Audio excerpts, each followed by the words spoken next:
चलिए स्टूडेंट्स, तो main measures of central tendency, हम फिर से थोड़ा बैकग्राउंड में जाते हैं ताकि हमको पता चले कि हमने कहाँ कहाँ कौन से रास्ते पे हम घूम के आए और आगे कहाँ जाएंगे। तो पूरा रोड मैप देखते हैं। तो मैं यहाँ पर लिख रहा हूँ कि main measures of central tendency कौन से है। आपको मालूम है ये कि sir main measures of central tendency जो है वो 3 है, मीन, मीडियन एंड मोड। लेकिन मीन में फिर 3 सब कैटेगरी है, arithmetic mean, geometric mean and harmonic mean.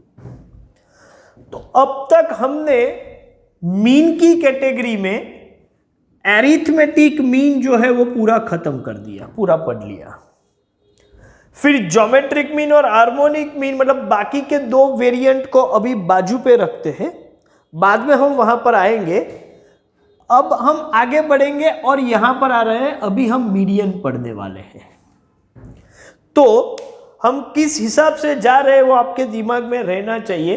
तो मेजर्स ऑफ सेंट्रल टेंडेंसी में से मीन वाला जो पोर्शन है उसमें से एक मेजर एरिथमेटिक मीन हमने सीख लिया है, और बाकी के 2 मेजर को मैं बाद में विजिट करने वाला हूं। तो अभी उसको वहां पर रहने देते हैं और हम मूव करते हैं नेक्स्ट मेजर पर, और वो है मीडियन। तो चलिए अब हम मीडियन का डिस्कशन शुरू करते हैं। क्लियर?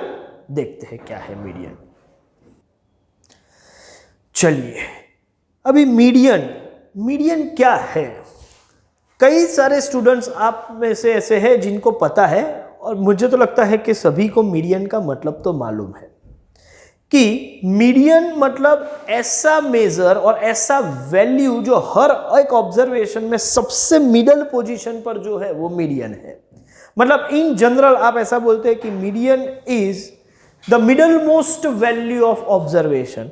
मतलब ऑब्जर्वेशंस जो है उसमें सबसे मिडल में जो वैल्यू है उसको मीडियन बोलते हैं। जैसे कि सपोज हमारे ऑब्जर्वेशन है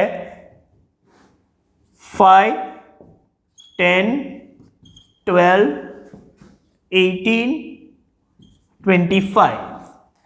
तो ये सभी ऑब्जर्वेशन में एग्जैक्ट मिडल में कौन सा वैल्यू है? आप बोलोगे सर 12 है, तो ये आपका मीडियन होगा। मीडियन का नोटेशन m है। तो m मीडियन इज 5, 10, 12। तो सभी ऑब्जर्वेशन में सबसे मिडल पोजीशन पर जो ऑब्जर्वेशन है, मिडल मोस्ट वैल्यू, तो उसको हम बोलते हैं median.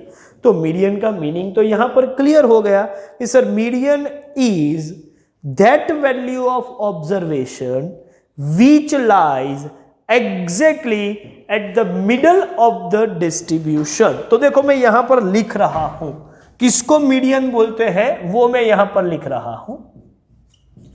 Median is that value of observation which lies exactly at the middle of the distribution। चलिए वो तो बराबर है, लेकिन इतना लिखने से मीडियन परफेक्टली डिफाइन नहीं होता है। मैं आपको बताऊं, मैंने आपको बताया कि जब भी आप किसी भी चीज को डिफाइन करो तो इतना परफेक्टली डिफाइन करो कि कोई भी चीज बाकी ना रह जाए। तो it should be define and confine, ऐसा मैंने आपको बताया था। तो ये बराबर है, ये जो लिखा है वो बराबर है, लेकिन फुल्ली करेक्ट नहीं है। क्यों नहीं है मैं आपको बताऊं। देखो यही ऑब्जर्वेशन है 5, 10, 12, 18, 25, और सबसे मिडल में जो है वो मीडियन, वो बराबर है 12 मीडियन, ये बराबर है। सपोज मैं इन्हीं ऑब्जर्वेशन को इस तरीके से लिखूं, यही ऑब्जर्वेशन है 10, 5, 25, 18 एंड 12। तो इनमें मिडल में कौन है सर? मिडल में 25 है, तो क्या 25 मीडियन बन जाएगा? रूल के हिसाब से डिस्ट्रीब्यूशन में जो मिडल में है वो मीडियन नहीं, डेटा सेट में जो मिडल मोस्ट वैल्यू है वो मीडियन, तो ये रही मिडल मोस्ट, 25 मिडल में है तो वो मीडियन, तो इसको मीडियन, हाँ सर इसको बना दो, नहीं बना सकते, क्योंकि मिडल पोजीशन पर भले ही 25 यहां पर मैंने लिखा हुआ है, लेकिन वो एक्चुअली उसका पोजीशन नहीं है, ये तो एक्सट्रीम वैल्यू है, हाईएस्ट वैल्यू है, मिडल की वैल्यू है ही नहीं। तो ऐसा नहीं कि कोई भी मिडल में वैल्यू है उसको हम मीडियन बोल देते हैं, हम तभी उसको मीडियन बोल सकते हैं जब ऑब्जर्वेशंस अरेंज करके रखे हुए हो, या तो इंक्रीजिंग ऑर्डर ऑफ मैग्नीट्यूड में या तो डिक्रीजिंग, हाँ इंक्रीजिंग हो या डिक्रीजिंग हो, मिडल वाला मिडल ही रहेगा। तो आप किसी भी ऑर्डर में एक बार अरेंज करो और अरेंज करने के बाद जो मिडल में ऑब्जर्वेशन है उसको आप मीडियन बोल सकते हो। तो मीडियन को जब मैं डिफाइन करूं और सिर्फ मैंने यहां लिखा है उतना लिखूं तो ना चले। Median is that value of observation which lies exactly at the middle of the distribution, कब? provided, या इससे आगे मुझे लिखना पड़ेगा provided observations have been arranged in the order of magnitude. अब मेरा डेफिनेशन बिल्कुल परफेक्ट हो गया। प्रोवाइडेड मतलब कंडीशन ये है कि upon the condition that observations have been arrange in the order of magnitude. अब जो मिडल मोस्ट वैल्यू है, जो मिडल में है, एग्जैक्टली मिडल पॉइंट पर है, उसको मैं बोलूंगा मीडियन। तो इस तरीके से आपको प्रॉपरली डिफाइन करना है। हाँ, ऑर्डर ऑफ मैग्नीट्यूड में इंक्रीजिंग ऑर्डर ऑफ मैग्नीट्यूड हो तो भी चलेगा, डिक्रीजिंग हो तो भी चलेगा, क्योंकि कोई भी ऑर्डर में जाओ जो मिडल है वो तो मिडल में ही रहेगा। लेकिन जब हम एक्चुअल कैलकुलेशन करेंगे तो कैलकुलेशन की इजनेस के लिए और कुछ फॉर्मेट इस तरीके का बनाया हुआ है कि हम हमेशा इंक्रीजिंग ऑर्डर ऑफ मैग्नीट्यूड में ही अरेंज करके काम करेंगे। लेकिन डिफाइन करने के लिए जरूरी नहीं है, हाँ कैलकुलेशन के लिए हम वही प्रोसीजर एडॉप्ट करने वाले हैं। तो देखो यहां जब मैंने मीडियन डिटरमाइन किया, ठीक है, तो यहां मैंने कोई कैलकुलेशन नहीं किया कि सभी ऑब्जर्वेशन का total divide by number of observation, ऐसा कुछ नहीं किया। मैंने सिर्फ क्या किया, सभी ऑब्जर्वेशन को अरेंज करके रखा हुआ है और उसमें मिडल पोजीशन पर जो ऑब्जर्वेशन है उसको मैंने मीडियन बोल दिया। इसका यह मतलब हुआ कि मीडियन कोई मैथमेटिकल कैलकुलेशन से डिटरमाइन नहीं हुआ है, लेकिन ऑब्जर्वेशन कौन सी पोजीशन पर है, से फॉर एग्जांपल मिडल पोजीशन पर है, उस पर से हमने मीडियन डिटरमाइन किया है। तो इसकी वजह से हम बोलते हैं कि median is the positional measure. Arithmetic mean was mathematical measure, क्योंकि वो पोजीशन के हिसाब से नहीं, लेकिन हम क्या करते थे, उसको कैलकुलेट करने के बाद, मैथमेटिकल कैलकुलेट करने के बाद डिटरमाइन करते थे। तो मीडियन जो है वो कैलकुलेशन से नहीं, लेकिन मैथमेटिकल कैलकुलेशन के बजाय उसकी पोजीशन के हिसाब से डिटरमाइन होता है। तो यहां पर मैं एक चीज ये भी लिख सकता हूं कि as median is determined by virtue of its position, it is called positional average. Median को हम क्यों पोजिशनल एवरेज कहते हैं? Because it is determined by virtue of its position. और कौन सी पोजीशन? आप बोलोगे sir middle position. That means मैं ऐसा कह सकता हूं कि सपोज आपने ऑब्जर्वेशन को लोएस्ट टू हाईएस्ट मतलब इंक्रीजिंग ऑर्डर में अरेंज किया हुआ है, तो एग्जैक्ट मिडल पोजीशन पर जो ऑब्जर्वेशन है उसको हम बोलते हैं मीडियन। तो मीडियन पूरे डिस्ट्रीब्यूशन को दो इक्वल पार्ट में डिवाइड करेगा। मीडियन की वैल्यू या उससे कम पार्ट जो है वो 50% होगा, और मीडियन या उससे ज्यादा पार्ट जो है वो भी 50% होगा। तो ये ड्राइंग के हिसाब से मैं ऐसा बोल सकता हूं कि median divide the distribution into equal part, दो इक्वल पार्ट में डिवाइड करेगा। लोअर पार्ट भी 50% का होगा और अपर पार्ट भी 50% का होगा। दैट मीन्स मैं ऐसा बोल सकता हूं कि 50% ऑब्जर्वेशंस आर लेस देन और equal to median and 50% observations are greater than और इक्वल टू मीडियन। तो हम लिख रहे हैं इसी ड्राइंग के हिसाब से median divides the distribution in two equal parts, 50% observations are less than or equal to median and 50% observations are greater than or equal to median। तो मीडियन दो पार्ट में डिवाइड करता है 50% 50%। 50% ऑब्जर्वेशंस आर लेस देन और equal to median, 50% observations are greater than और equal to median. Okay, अब जब मैं मीडियन डिटरमाइन करता हूं और वो मिडल में से ही आने वाला है, ठीक है, तो मीडियन के लिए सबसे इंपॉर्टेंट जो पॉइंट्स है वो अभी मैं लिख रहा हूं। मीडियन का ये बैकग्राउंड और मीनिंग तो समझ में हमें आ गया। मीडियन पोजिशनल मेजर है, तो उसका काम क्या है सर? एरिथमेटिक मीन भी था एक मेजर, तो ये इसकी जरूरत क्या पड़ी?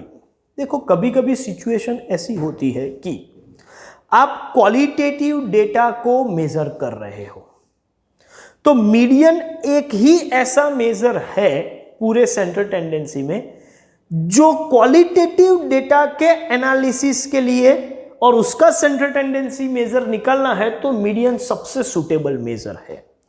तो एज अ नोट में लिख सकता हूं कि मीडियन इज यूज्ड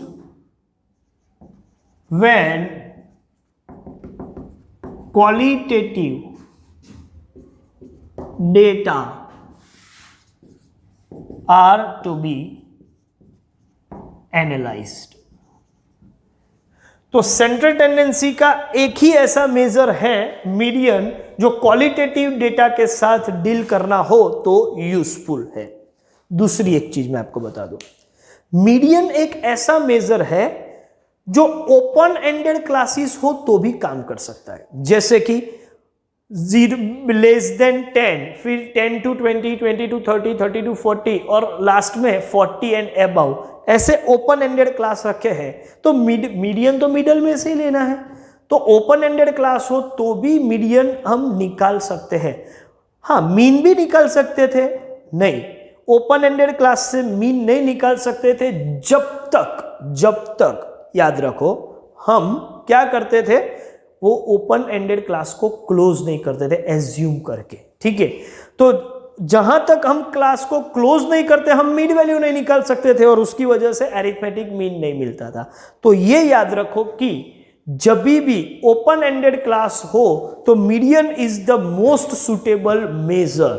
तो यहां पर मैं लिख सकता हूं कि for open ended classification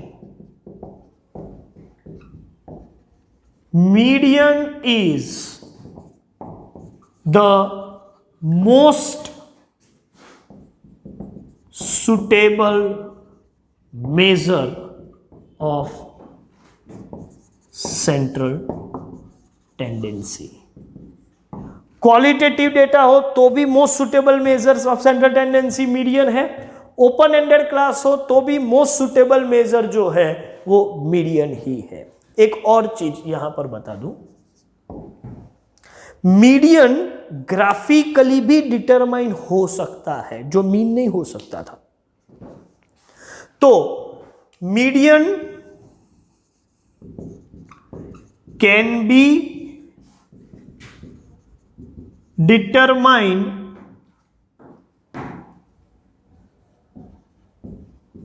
graphically. ये एक चीज आप याद रखो। देखो, ग्राफ जब हम ड्रॉ करेंगे और ग्राफ पर से मीडियन कैसे डिटरमाइन करते हैं उसका प्रैक्टिकल कोई क्वेश्चन हमें नहीं देखना है, लेकिन हम याद रख सकते हैं कि ग्राफिकली मीडियन डिटरमाइन कर सकते हैं। और कौन सा ग्राफ, तो मैं बोलूं कि उसको बोलते हैं ओजाइव।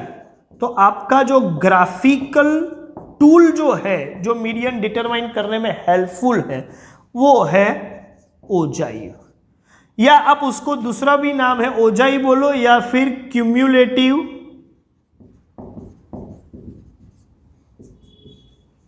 फ्रीक्वेंसी कर्व बोलो, वो एक ही चीज है। तो ग्राफिकल टूल कौन सा है, तो आप बोलोगे ओजाइव या cumulative frequency, less than ogive या मोर देन ओजाइव। मैं आपको बताऊं कि ओजाइव कर्व कैसे ड्रॉ किए जाते हैं।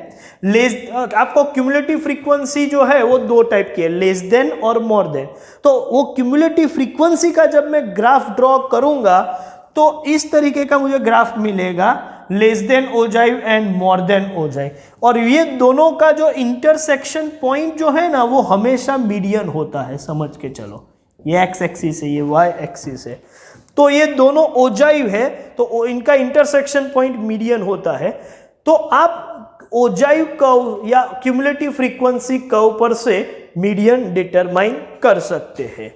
तो मीडियन ग्राफिकली भी डिटरमाइन हो सकता है, जो मीन नहीं हो सकता था। मीन के लिए आप ग्राफ ड्रॉ करके मीन नहीं निकाल सकते थे, हाँ, क्योंकि वो मैथमेटिकल मेजर है। लेकिन ये पोजिशनल मेजर और ग्राफ पेपर पर आप पोजीशन डिटरमाइन कर सकते हो। तो परफेक्ट पोजीशन डिटरमाइन करने में ग्राफ यूजफुल है। तो ग्राफिकल टूल कौन सा, ओजाइव, या उसको दूसरा नाम है क्यूमुलेटिव फ्रीक्वेंसी का, उस पर से आप मीडियन डिटरमाइन कर सकते हैं। तो मीडियन के लिए काफी कुछ हमने डिस्कस कर लिया।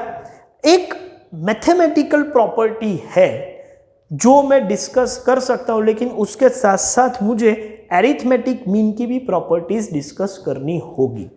तो मीडियन की वो मैथमेटिकल प्रॉपर्टी हम सभी प्रॉपर्टीज जब एक साथ देखेंगे तब डिस्कस करेंगे। बाकी जो एरिथमेटिक मीन की प्रॉपर्टीज भी अभी हमने डिस्कस नहीं की है तो वो भी हम बाद में करेंगे, तो वो सब एक साथ देखेंगे।